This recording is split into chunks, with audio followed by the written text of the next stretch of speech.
Tapi dua makhluk itu berwujud monyet. Saya itu berjalan di atas tubuh manusia. Ngomongnya pakai bahasa Jawa. Bahasanya Sabta Kulina Jalmi.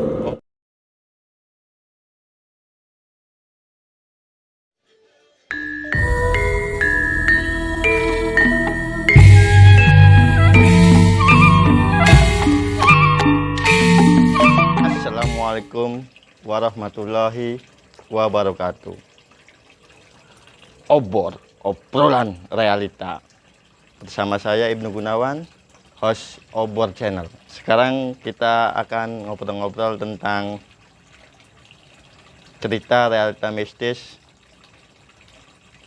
yang berkembang di masyarakat. Di samping saya ada Aki Bajang,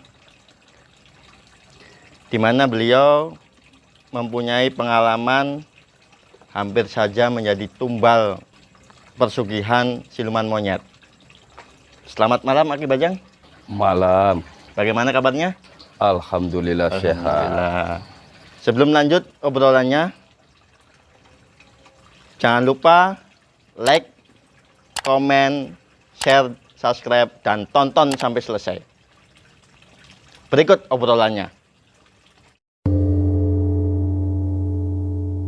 Jadi ceritanya berawal dari dulu saya itu bekerja menjadi kuli borongan di sebuah perusahaan swasta, itu rumahan. Jadi bekerja itu di samping rumah, gudangnya di samping rumah. Waktu itu penghasilan itu sangat minim, masih di tahun 1994, tepatnya bulan Januari. Waktu itu masa Januari itu lagi sulit untuk pekerjaan. Jadi biasa sering nganggur begitu. Jadi nggak ada pekerjaan. Satu minggu itu 3 hari lah bekerja, itu 3 hari 2 hari. Jadi kan ekonomi keuangan kan menipis. Jadi saya itu dikasih bon oleh majikan saya, pinjaman utang ya. Itu 50.000. Waktu itu 50.000. Terus saya pulang Minggu ya, hari Minggu itu saya pulang.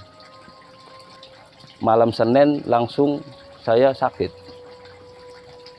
Hari Seninnya, siangnya saya diperiksa oleh mantri. Zaman itu masih adanya mantri, belum ada dokter. Jadi mantri, saya kena tipes. Waktu itu penyakit tipes. Panas, dingin, ya makan nggak bisa, nggak jadi, nggak masuk makan. Jadi itu berapa hari ya, Senin, Selasa, Rabu, Kamis. Nah, malam Jumatnya itu ada suatu yang aneh. Di malam Jumat ternyata saya kedatangan majikan saya. Waktu malam itu jam 1, saya itu aneh juga, kok kenapa majikan datang jam 1 malam masuk ke rumah kan. Oh, tiba-tiba membangunkan saya. Waktu itu saya dibangunkan itu bersama ibunya, yang saya panggil itu Mimi. Ibunya kan saya memanggilnya Mimi. Itu bawa selendang, seperti selendang, langsung dilempar ke saya. Oh, kata majikan saya, ini orangnya nih. Begitu langsung dilempar, langsung nyekek leher saya. Nyekek langsung. Itu selendang itu muter, langsung nyekek leher saya. Dan saya langsung ditarik, dibawa keluar. Saya dinaikkan ke mobil, tapi kok tiba-tiba masuk mobil berubah.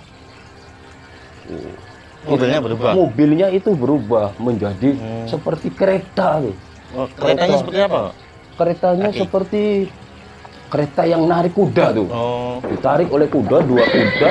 Itu keretanya agak nggak bagus tapi lumayan. Tapi di situ ada peti, di keretanya tuh ada peti, ada ya semacam ada bunga-bunga begitu. Saya nggak bisa bergerak lagi, tidak. Saya berjalan menuju ke area pegunungan. Kalau nggak salah itu jalannya tuh kan pegunungan kan naik turun tuh, Naik turun. tapi enak saja, kereta tuh lancar-lancar saja. Selang waktu itu ya sekilas lah, sebentar, jalannya itu sebentar. Langsung saya menemui di situ ada gerbang yang panjang Gerbangnya dan lebar. berbentuk apa? Ya gerbangnya seperti gerbang keraton tuh. Oh, keraton. Masuk area Besar ya, keraton Ki? besar. Tingginya Di hampir kerajaan 4 berarti. meter lah, 3 meter, 4 meter segitu. Kayak gerbang kerajaan, sebuah kerajaan. Wah, saya tuh ditarik. Waktu itu di gerbang itu ada 2 makhluk yang menjaga. Seperti prajurit tuh. Tapi 2 makhluk itu berwujud monyet. Oh, Monyet besar. Ya besar monyet sama saya. berpakaian seperti Ya nggak pakaian, itu Oh. monyet saja. monyet. Badannya seperti manusia tapi monyet berbulu. Berbulu. Nah, itu mukanya monyet. Tapi persis berdiri seperti manusia. Oh, Oh, monyet besar seperti manusia tapi itu mukanya yang mukanya monyet. aja monyet. Langsung saya dibukakan gerbang itu, saya masuk, ditarik-tarik saya masuk. Ditarik melalui itu lewat seperti jalannya itu bertingkat-tingkat tapi panjang sekali. Itu jalan itu panjang. Tingkatnya seperti apa? Tingkatan. Seperti tangga tuh, Oh. seperti trap gitu. Nah, itu yang aneh lagi, saya itu berjalan di atas tubuh Oh, manusia. berarti tingkatannya itu Itu tubuh terbuat manusia? dari tubuh manusia. Apakah itu korban apa? Ya mungkin tumbal yang di situ jadi begitu. Aduh, di saat itu saya takut kalau saya nggak bisa pulang, berarti saya akan jadi begitu. Jadi korban berarti jadi tangga itu kan. Jadi korban Dan sekeliling Jadikan tangga ya? Iya, sekeliling saya itu sepanjang jalan itu ada tubuh manusia itu seperti dipaku kayak salib tuh, disalib. berarti tagarnya Pagarnya itu berbentuk ya manusia manusia. pada disalib. Nah, itu langsung dibawa naik ke atas, langsung saya dimasukkan ke ruangan khusus. Jadi seperti singgasana, itu kerajaan. Singgasana mungkin itu rajanya tuh, tempat rajanya. Singgasana itu berwarna kayak emas, merah, tapi menyala kayak emas. Dan di situ datang sosok yang lebih besar lagi, Apa? monyet besar. Monyet besar. Mungkin itu rajanya, itu Oh. raja monyetnya. Raja monyet gitu. Iya, raja monyet waktu itu ya agak gantengan sedikit lah. Oh, So, kayak monyet-monyet biasanya itu Gagah ya, Ki? gagah sedikit. Lah di sampingnya itu apa yang monyet-monyet. membedakannya? Apa punya mahkota atau Jadi yang membedakan itu di atasnya ada mahkotanya. Kok monyet memakai mahkota? Wah, mungkin ini rajanya kan. berarti rajanya ya? Lalu saya itu dilepaskan ikatan yang di leher. Dilepas, saya itu mau dilempar ke kolam. Kolam yang luas, tapi kolam itu airnya merah seperti merah. darah. Airnya merah. Di situ banyak, di kolam itu banyak manusia-manusia yang bergeletakan di kolam. Itu banyak sekali. Berarti korban kayaknya ya. Mungkin itu korban lagi. Ya, saya mau dilempar ke situ. Lah tiba-tiba itu datanglah sosok kakek. Oh, si kakek itu datang. dia kakek itu marah-marah sama Raja Monyet. Si kakek itu marah-marah, Raja Monyet nggak terima kan, jadi perang. Lalu dengan satu tudingan jari, si kakek itu menuding gitu. Siapa kakek itu, Ki? Nggak tahu, kemungkinan kakek itu yang akan menolong saya. Nolong. Dia begini, langsung ke Raja Monyet.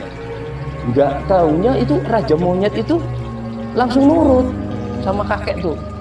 Nggak tahu kakek memakai ilmu apa atau memakai omongan apa, nggak tahu. Tapi setelah si Raja Monyet itu sujud sama kakek, si kakek itu ngomongnya pakai bahasa Jawa. Bahasanya Sabta Kulina Jalmi. Apa itu Sabta Kulina Jalmi? jadi kalau di bahasa sekarang itu Artinya? bahasa Indonesianya itu, kamu jangan berani sama keturunan saya. Ini 7 turunan saya. Berarti Oh, kakek itu leluhur. Kemungkinan akhir. leluhur saya tuh, leluhur. Jadi keturunan Dari garis mana? Dari garis ibu. Ibu. Ya, konon kabarnya itu saya Dulunya. setelah ngobrol-ngobrol sama ibu sama bapak itu, si kakek itu dulunya itu ada orang pinter lah itu, dan leluhur di situ juga ada. Di leluhur satu contoh Ki Buyutan, buyut ada makamnya, masih sekarang tuh masih ada itu buyutnya. Tapi untuk ya pengakuan di daerah situ setempat itu namanya bapak tua gitu, buyut ya lah kalau katakanlah. Kalau itu leluhur itu buyutnya gitu, kakek buyutnya. Nah, mungkin itu yang menolong saya. Dan wujudnya si kakek itu aneh, jadi ada jenggotnya sedikit ya segini lah, ada jenggotnya, tapi nggak gede, nggak tinggi, itu sederhana lah, biasa. Kalau saya menatap wajahnya itu bercahaya. Lalu dia narik tangan saya tuh, saat itu narik tangan saya dipegang tangannya, lalu saya ditarik keluar dari keraton itu, dari singgasana si Raja Monyet itu. Saya tarik keluar, kamu harus pulang dengan saya. Ngomongnya pakai bahasa Jawa. Ayo balik, ayo balik. Begitu katanya, si kakek, ayo balik. Waktu itu saya pulang sama kakek, ya nggak mampir-mampir. Karena begitu saya ditarik tangannya, itu saya lalu diusap ininya, keningnya, batuk ini, keningnya diusap. Si kakek itu membaca, asyhadu alla ilaha illallah wa asyhadu anna Muhammadar Rasulullah. Lalu saya begitu diusap keningnya, saya kok tiba-tiba sudah ada di rumah. Sudah di depan pintu rumah saya. Loh, kok saya udah di rumah? Lah si kakek itu ada di samping saya. Masih ada di samping saya. Ikut. Nah, terus si kakek, saya mau ke situ, mau masuk ke rumah, si kakek menahan saya dulu. Waktu itu tunggu. Bahasanya itu kakek itu pakai bahasa Jawa ya. Pegangan bahasa Indonesia itu peganglah ini. Jadi amanat memberikan sesuatu. Bentuknya seperti batu nih, batu cincin. Tapi batunya saja, nggak ada cincinnya. Batunya besar segini.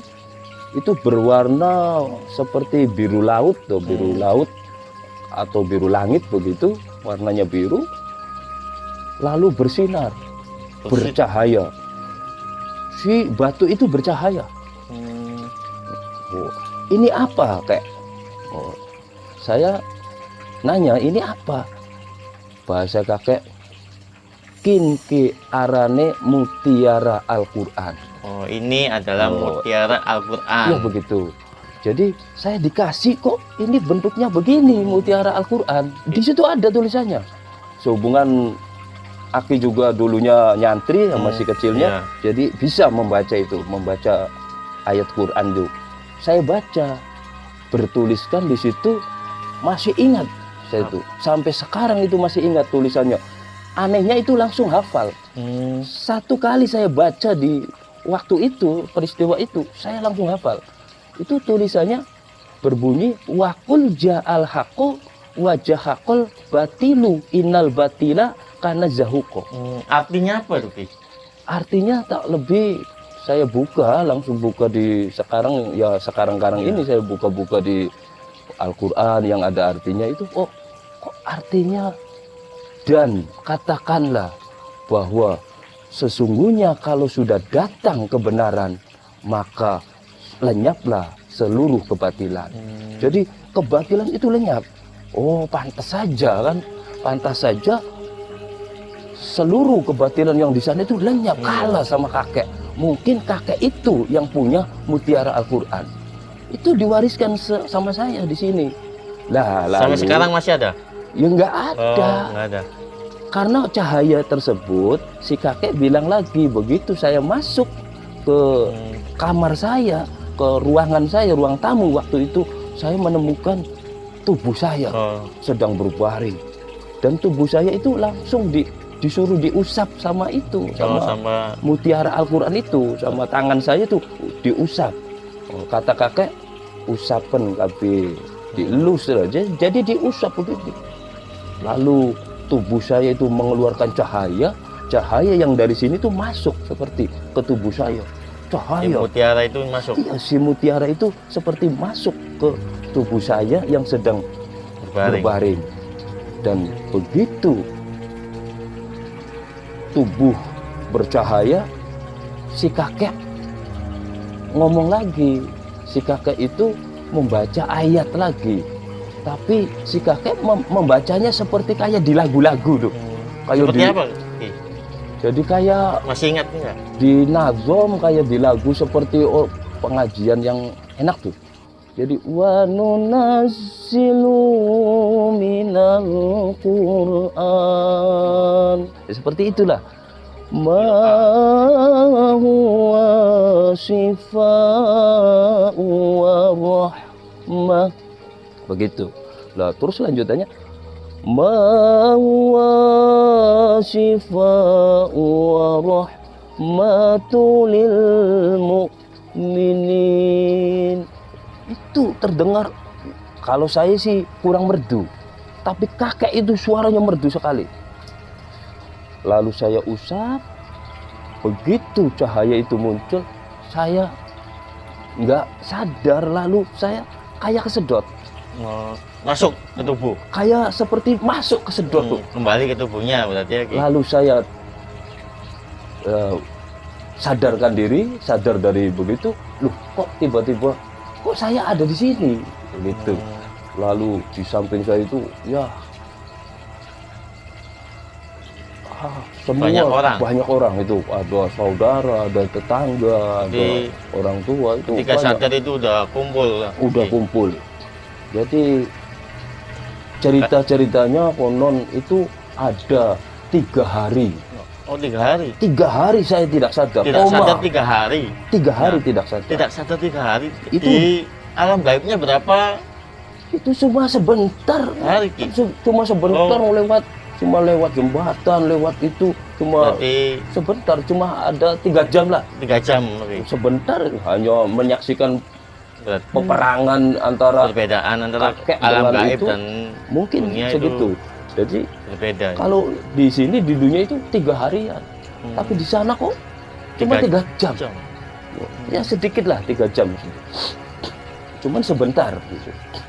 Nah, lalu saya itu berdiri, di semua itu salaman, semua itu tetangga-tangga itu pada bersyukurlah saya itu sudah bisa duduk, bisa berdiri, alhamdulillah bisa selamat. Lalu saya itu bercerita. Cerita ini saya sudah diceritakan dulu tuh. Saya sudah cerita sama tangga-tangga bahwa kejadian itu begitu, di sana itu kejadiannya kayak gitu.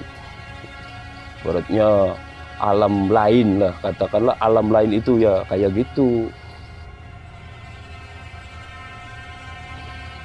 Begitulah pengalaman saya di dunia lain, dibawa ke alam lain.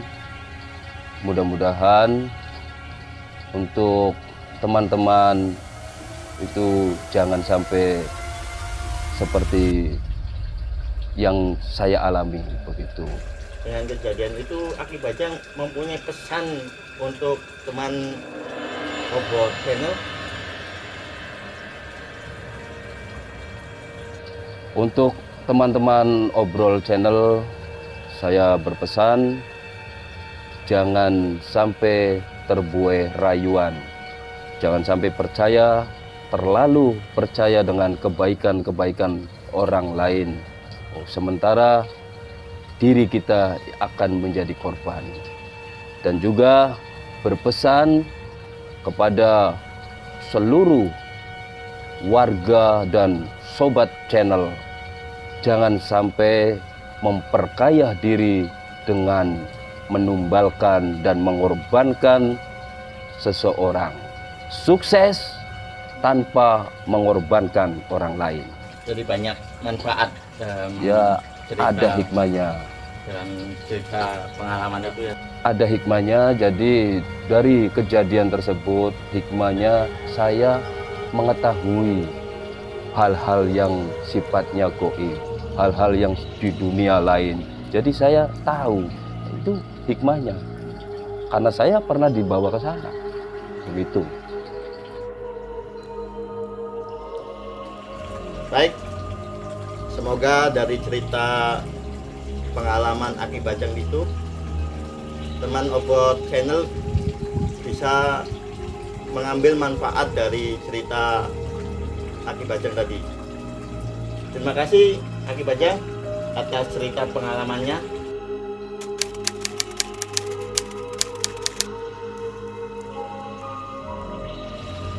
Apabila teman-teman yang mau menceritakan pengalamannya, silakan kirim ke kontak Obrol Channel di bawah ini. Ingat, aja sampai Kabupaten Obrol. Wassalamualaikum warahmatullahi wabarakatuh.